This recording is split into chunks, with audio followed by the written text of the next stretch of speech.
मटर के पराठे। तुम लोगों के चलते आज मेरे खेत की फसल के पूरे 5 किलो मटर खराब हो गए।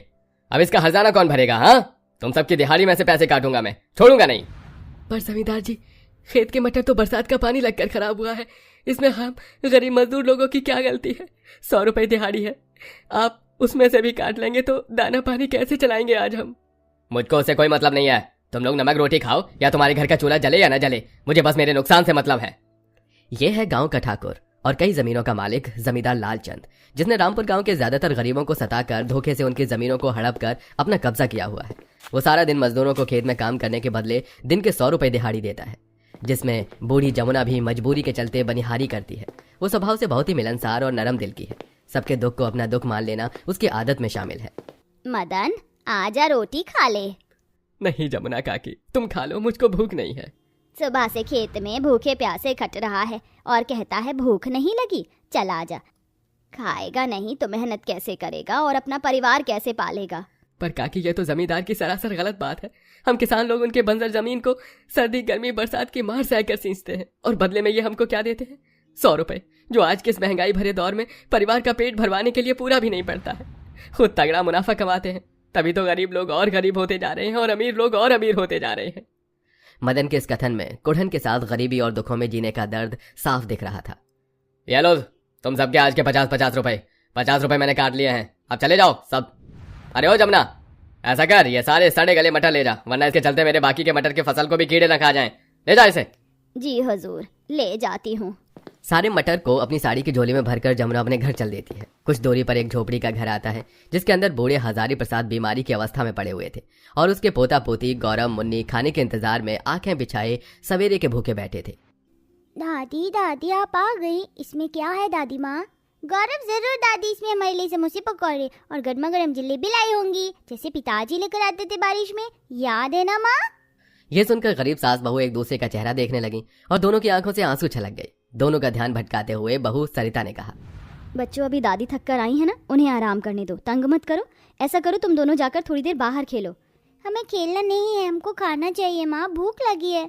मेरे लाडले पोते पोती को भूख लगी है, मटर वाले पराठे खाओगे दोनों? यह सुनकर मुन्नी और गौरव के मुरझाए चेहरे पर खुशियां आ जाती हैं। मटर के पराठे? हाँ दादी माँ, मैं खाऊंगा, लेकिन ये मटर तो खराब और सड़े हैं दादी।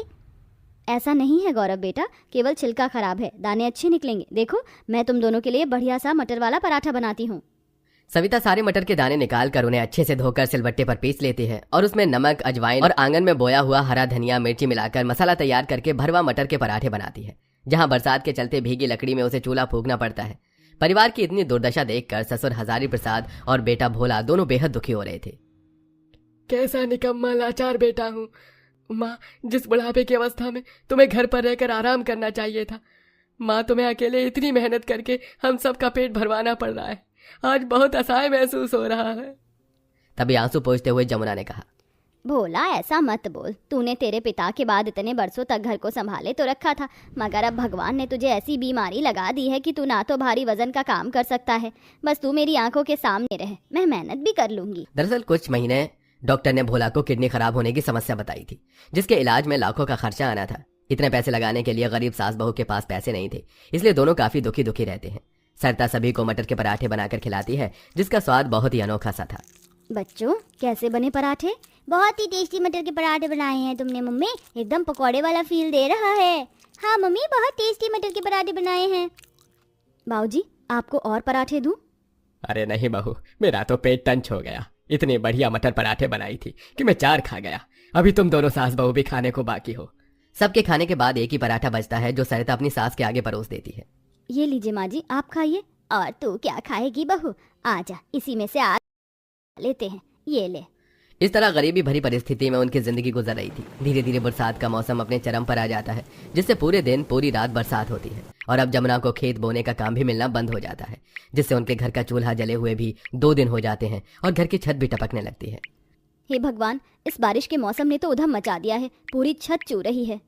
दोनों बारिश में भीगते हुए बर्तन लगाते हैं। इधर भूख की हद पार हो जाने के बाद बिलख कर बच्चे बोल पड़े, माँ भूख लगी है, खाना बना दो, बिना खाना खाए पेट में दर्द हो रहा है।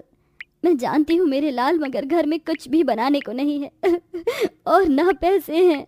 तभी मुन्नी कहती है, माँ तुम तो कितनी स्वादिष्ट मटर के पराठे बनाती हो। तुम दादी के साथ मिलकर पराठे बना के बेचो। पता है वो लच्छू अंकल है ना, वो पराठों में खूब कमाई करते हैं और ग्राहकों को भी ठगते हैं, जबकि उनके पराठे बिल्कुल भी अच्छे नहीं होते। देखना माँ, जब तुम दादी पराठे बनाकर बेचोगी ना तो सारे ग्राहक तुमसे पराठे खाएंगे। मुन्नी की बातों के जरिए जैसे भगवान ने उन दोनों गरीब सास बहू को रास्ता दिखाया था। दोनों सामान और ठेला इकट्ठा करके मंडी के भाव से मटर की बोरी लाती हैं और अगले तड़के उठकर सुबह सुबह पराठे बनाकर तैयार करके बारिश में ही ठेला लगाती हैं, जहां बहू ऊंची आवाज लगा के लोगों को बुलाती है। मटर के पराठे खा लो, मटर के पराठे। अरे आओ और खाओ बारिश के मौसम में मटर पराठा, खाने में खस्ता, दाम में सस्ता।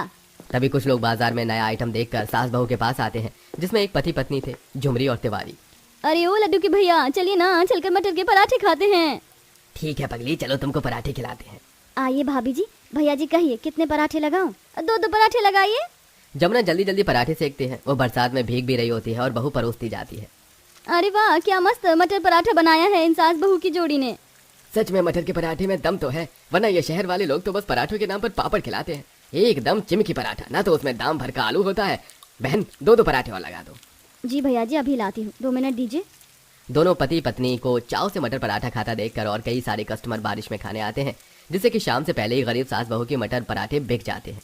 पहले दिन की कमाई ही कितनी अच्छी हुई बहू कृपा से। इसी तरह हमारे मटर का पराठे का धंधा चलता रहे। कल से हमें और मटर पराठे बनाने होंगे माँ जी। इसी तरह दिन बीतते हैं। धीरे धीरे बारिश के मौसम में मटर पराठा खाने वाले लोगों की तादाद बढ़ती जाती है और सास बहू का व्यापार जम जाता है। और बारिश के मौसम में भी स्वाद के लिए लोग छाता ले लेकर रेल के डिब्बों की तरह लाइन लगा लेते हैं। आय हाय, कितनी मस्त खुशबू आ रही है मटर पराठे। आय हाय हाय, बस मेरा नंबर आ जाए जल्दी से। अरे भैया कैसे पराठे बनाती हैं? तुमने खाया है? मैं पहली बार आया हूँ। अरे भाई साहब, एक नंबर के पराठे मटर बनते हैं ये, दूर दूर तक मशहूर है इनके पराठे। और बारिश के मौसम में अगर इन सास बहू के मटर पराठे नहीं खाए तो और क्या खाया भैया। ऐसा है क्या?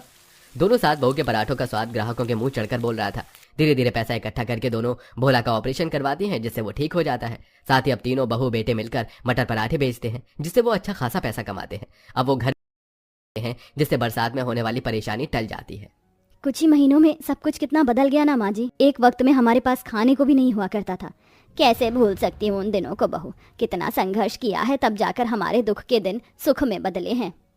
दोनों सास बहू ने बहुत पास से गरीबी को था, इसलिए वो बरसात के मौसम में रोड साइड रहने वाले लोगों को हर सप्ताह मटर के पराठे बनाकर उन्हें खिलाया करती, क्योंकि दौलत के पैसे के साथ व्यापार कमाना भी जरूरी होता है।